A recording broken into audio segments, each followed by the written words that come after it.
Hello, we are discussing about GATE 1998 EC paper, and this question is related to analog circuits. Look at the circuit diagram. For this circuit, first we are going to calculate input impedance. Then from that one we are going to examine whether this circuit can be act as inductive or not. That is the circuit realizes an inductor equivalent or not. That we are going to calculate. Okay. So first of all, we should know what is meant by input impedance. Input impedance is nothing but Zi, or it is also indicated as Ri. Input impedance is the ratio of input voltage to input current. So for any circuit, okay, if these are the input terminals, then if you apply a voltage source as Vi at the input terminals, and that is going to be giving rise to some current from this source II, the ratio of these two things is going to be specified as input impedance Z, which is you are looking into this network. By that time, no other voltages are going to be applied. If output terminals are there, at that time they will be shorted.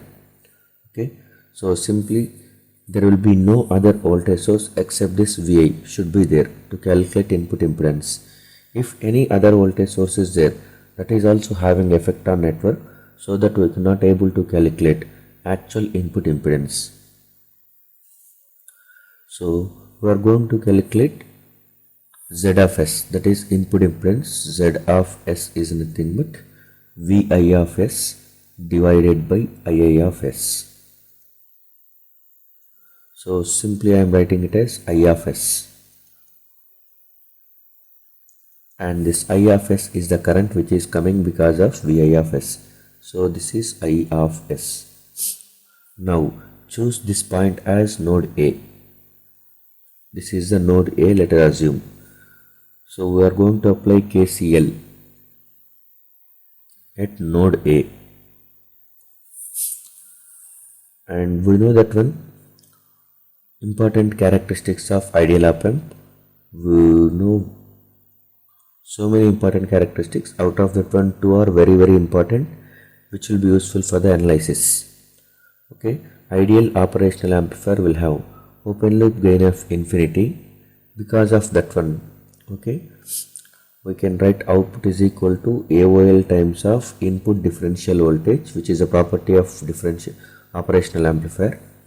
From this one, you can write VID is equal to V0 divided by AOL. V0 divided by infinite, AOL is infinite, something by infinite is 0. So 0 is equal to VID, VID is input differential voltage. Input differential voltage is nothing but difference between the two input terminal voltages, that is non-inverting and inverting terminal voltages. Difference between these two things is 0, that makes V plus is equal to V minus. V plus is nothing but voltage at non-inverting terminal, V minus voltage at inverting terminal. Even though there are two different nodes, but the voltage at those two things are going to be same. Voltage will be same only if they are shorted. So even though they are different, but they will act like they will be shorted. So this short is going to be treated as, this concept is called as virtual short. This virtual short concept is possible only for ideal op amp with infinite open loop voltage gain. And if any practical op amp has also infinite open loop gain, if it is given in the problem like that, then that also exhibits virtual short. So even though they are looking different at two different nodes, but they will be virtually shorted so that the voltage at both the nodes are same. If you know one voltage, okay, at one terminal, at that time definitely the other will be at the same voltage. So if you observe, voltage at inverting terminal is V0, so voltage at non-inverting terminal is also at V0. Now we can apply KCL. And one more important characteristic is nothing but input impedance is equal to infinite. Ideal op amp has infinite input impedance. Infinite input impedance is nothing but simply it is open circuit. So input side is acting as open circuit, that makes rise to, in open circuit no current flows. So current flowing into inverting and non-inverting terminals is always 0. So no currents are entering into these terminals, 0 currents are entering. These are the two important characteristics out of many which will be generally used to analyze the circuits. So first I am going with KCL at node A.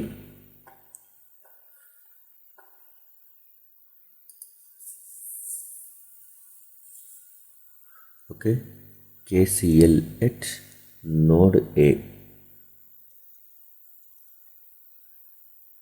KCL at node A is incoming currents are positive, so I plus. Okay, VA, voltage at node A is nothing but VA of S itself. So voltage at node A itself is VA itself. So VI minus V naught. So for this resistor, if you are observing, the one side is VI, the other side is V naught. Voltage difference divided by R2 is the current. So VI minus V naught by R2 plus again VI minus V naught by 1 by SC. So VI minus V naught divided by 1 by SC is equal to 0. So if you simplify this one, you are going to get it as I plus VI times of 1 by R2 plus SC minus V naught times of 1 by R2 plus SC is equal to 0. This is equation 1. And second equation can be written from KCL at non-inverting input of op-amp, that is KCL at this point. Since no current flows into non-inverting terminal, simply the current flowing through this one is same as current flowing through this one.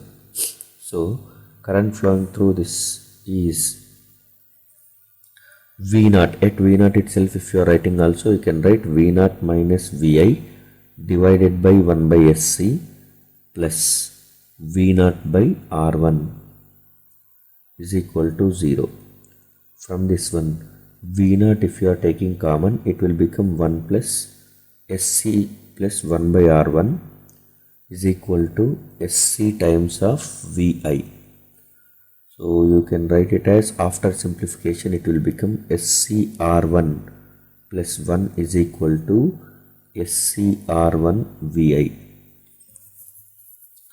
So V naught is equal to, so from this equation, V naught is equal to SC R1 divided by 1 plus SC R1 into VI. It is second equation. From 1 and 2 equations, okay, so first equation is I plus VI times of 1 by R2 plus SC minus V naught times of 1 by R2 plus SC is equal to 0. Now substitute V naught value in this equation. Okay, so I plus VI times of 1 plus SC R2 divided by R2 minus V naught is SC R1 divided by 1 plus SC R1 times of VI into 1 plus R2 divided by, so this I can write it as 1 plus SC R2 divided by R2 into VI is equal to 0. Now the expression consisting of only VI and I terms, if you are able to write VI by I at that time, okay, VI by I, that will become the input impedance. So this I can write it as I plus VI if you are taking common. Okay, so it will become R2 times of 1 plus SC R1, and this is 1 plus SCR2 into 1 plus SCR1 minus this, you are going to get it as SCR1 into 1 plus SCR2 is equal to 0. So from this one, I plus Vi times of 1 plus SCRL 1 plus SCRL, so 1 plus SCR2, this is, so this you can write as 1 into 1 plus SCR2, 1 plus SCR2 plus SCR1 into 1 plus SCR2 minus SCR1 into 1 plus SCR2 divided by R2 times of 1 plus SCR1 is equal to 0. So this and this will get cancels. So you will get it as Vi by I is equal to minus R2 times of 1 plus SCR1 divided by 1 plus SCR2. So this will be the equation you will get right for the Vi by I. 1 plus SCR1 into R2 divided by 1 plus SCR2. So it cannot be realized as inductor. Okay, inductor is nothing but you must get this cannot be act as S times of something. That something we are saying it as L effective. If S in multiplication with some product you are getting, then that can be treated as inductor, because inductor, if you are checking, reactance of inductor is XL is equal to SL. So if you are getting S times of some value, that will be treated as L effective, but it is not equal to that value.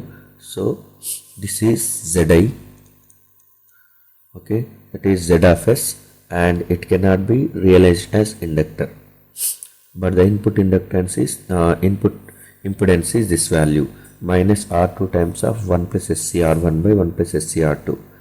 Even if R1 is equal to R2, if you choose, then this Z value is going to be treated as, okay, 1 plus SCR1 by 1 plus SCR2 you will get cancel. So this will be equal to minus R2. That is, it will be realized as in resistance only, it is not realized as inductor. Okay. Thank you.